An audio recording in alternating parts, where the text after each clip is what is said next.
அனைவருக்கும் வணக்கங்கள். நாணயங்கள் சேகரிப்பாளர்களுக்கு ஒரு நாணயமான பதிவு. தமிழுக்கும் அம்மது என்று பெயர். இது எல்லாமே 2 ரூபா காயின்னு. எல்லா வருஷங்களும் இதில் இருக்கும். எல்லா காயினுமே ஹைதராபாத் மின்ட்டு மட்டும், மற்ற மின்ட்டு வைக்கலை.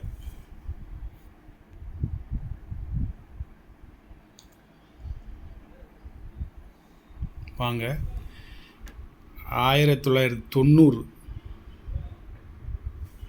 ஹைதராபாத் மின்ட்டு 91 கிடையாது, 92 ஹைதராபாத் மின்ட்டு,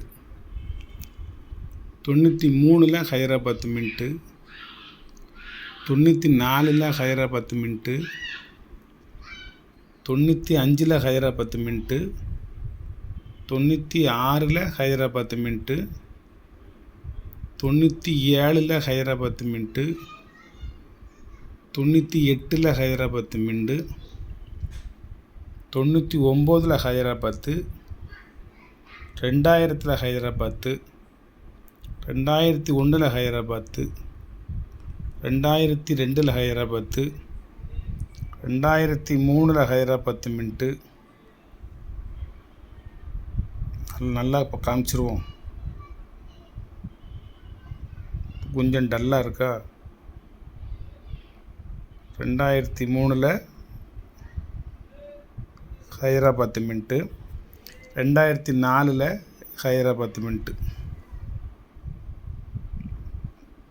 தெளிவில்லாத நாணயங்களை கூட தூர எடுத்துட்டு நல்ல தெளிவான நாணயங்களை கூட அதை வைக்கலாம், வச்சு தாரேன். என்ன இப்போ பதிவுக்கு போட்டுட்டேன். தெளிவில்லாத நாணயங்களை எடுத்துகிட்டு தெளிவான ஹைதராபாத் மின்ட் காயின்களை அதில் வச்சு தாரேன். என்ன, நன்றி. சப்ஸ்கிரைப் பண்ணுங்கள், ஷேர் பண்ணுங்கள், லைக் பண்ணுங்கள், கமெண்ட் பண்ணுங்கள். இந்த 2004 மட்டுமே நீங்கள் வாங்கினீங்கன்னா வலைத்தளத்துலேருந்து 700 ரூபா விட்ருவோம். கொல்கட்டா மின்ட் ரேட்டு அதிகம், ஹைதராபாத் மின்ட் ஒரு காயின் மட்டுமே 700 ரூபா விட்ருப்பான். இதில் மொத்தம் 4, 8, 12, 14 காயின் இருக்குது. 14 காயின் சேர்த்து 700 ரூபா. மின்ட்டு வயசாக எல்லாமே ஹைதராபாத் மின்ட்டு. ஒவ்வொரு நாணயமும் 150 ரூபா, 200 ரேட்டு. இது ஒரு நாணயம் மட்டுமே 700 ரூபா ரேட்டு.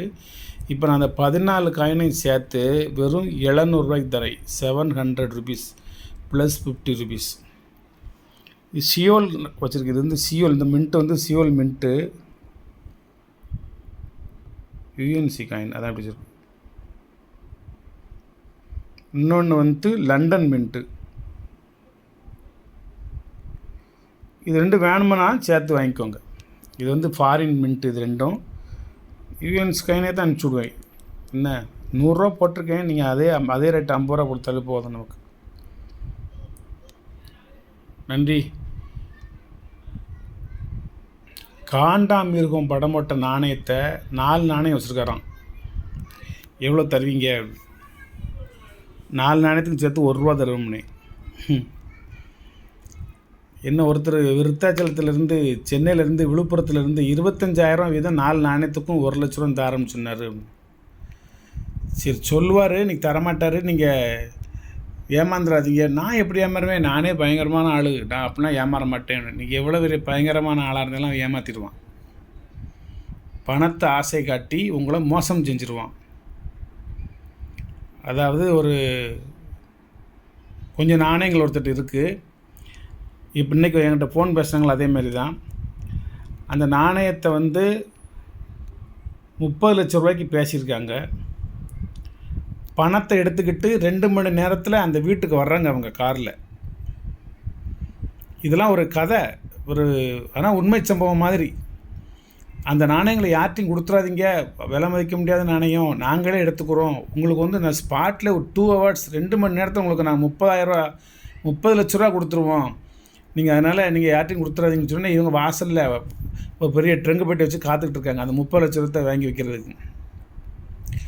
ஒரு மணி நேரம் கழிச்சு ஒரு ஃபோனு வர்ற வழியில் இது மாதிரி வண்டியை பிடிச்சிக்கிட்டாங்க.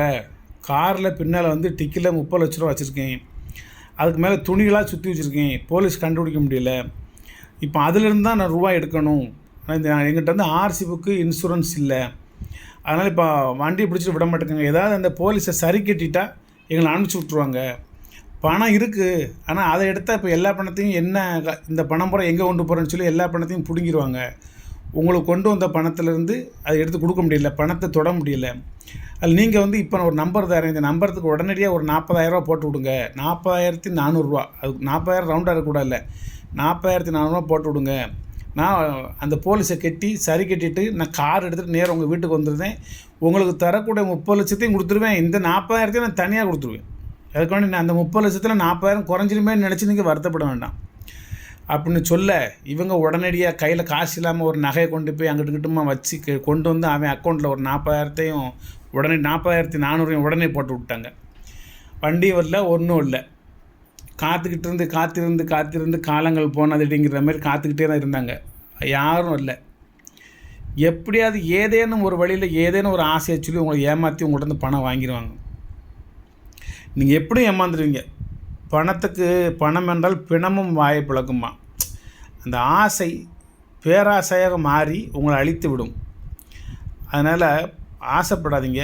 ஆசைப்படுவது இயல்பு. புத்தர் கூட சொல்லுவார், புத்தர் ஒன்றுக்கு ஆசைப்பட்டாராம். எதுக்குன்னா ஆசையை அறவே ஒழிக்க வேண்டும் என்று ஆசைப்பட்டாராம்.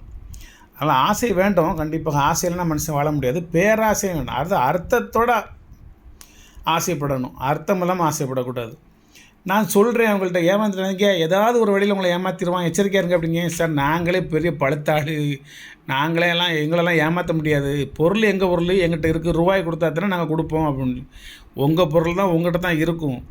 வந்துக்கிட்டு இருந்தேன், போய்கிட்டு இருந்தேன், அப்படின்னே இப்படின்னே பேங்கில் அக்கௌண்ட் போடுங்க, போட்டால் தான் உங்கள் பேருக்கு பணம் மாறும். ஃபாரின்லேருந்து வருது, அப்போ தான் இறக்குமதி ஆகுது. நீங்கள் பேங்க்கு போங்க, பணத்தை எடுங்க, பேக்கில் வச்சு பேக்கை பத்திரமா வச்சுக்கோங்க. கூட எஸ்கார்டுக்கு ஒரு ஆளை கூட கூப்பிட்டு போங்க. ரொம்ப எச்சரிக்கையாக வீட்டுக்கு பேங்கில் யாரும் அவங்க பிட் பாக்கெட் அடிச்சிடுவாங்க. அப்படி இப்படின்னு உங்களுக்கு நிறைய ஆலோசனைகள்லாம் சொல்லுவான். ஏமாந்துடாதீங்க. 1 கிலோ நீங்கள் 25 பைசா வாங்கினீங்கன்னா 70 ரூபா. எத்தனை கிலோ வேணும்னு சொல்லுங்கள். 1 கிலோ வந்து 70 ரூபா. நான் வாங்கிட்டு வந்தேன், 10 கிலோ வாங்கினேன். ஒரே ஒரு 1993 ஸ்டார் மின்ட் இருக்குமான்னு பார்த்தேன், இல்லை. 50 பைசா ஒரு 10 கிலோ வாங்கினேன். 1993 ஸ்டார் மின்ட் ஒன்று இருக்குமான்னு பார்த்தேன், 10 கிலோன்னு இல்லை. அப்போ 10 கிலோ நாணயம் அவங்க வந்து டன் கணக்கில் வச்சுருக்காங்க.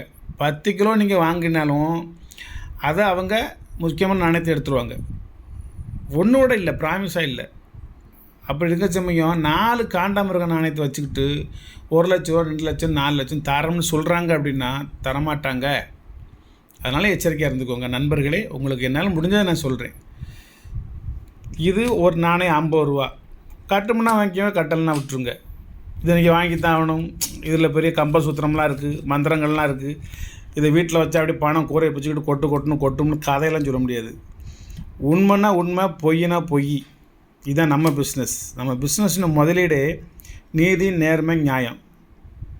யாரையும் வற்புறுத்த மாட்டேன், கட்டாயப்படுத்த மாட்டேன். உள்ள விவரங்களை சொல்லுவேன். இது கொஞ்சம் ரேர் நாணயம், இது கொஞ்சம் ரேர் கம்மி, இது ஈஸியாக கிடைக்குது, இது கிடைக்க மாட்டேங்குது, இது குட் கண்டிஷனாக இருக்குது, இது கொஞ்சம் கண்டிஷன் கம்மியாக இருக்குது. கண்டிஷன் பார்த்து எடுத்து வச்சேன். கவருங்க, 2003 வந்து இந்த ஸ்டார் மின்ட்டு எனக்கு தெளிவாக தெரியல. எனக்கு தெரியலங்கிற சமயம் நான் உங்களுக்கும் தர மாட்டேன்.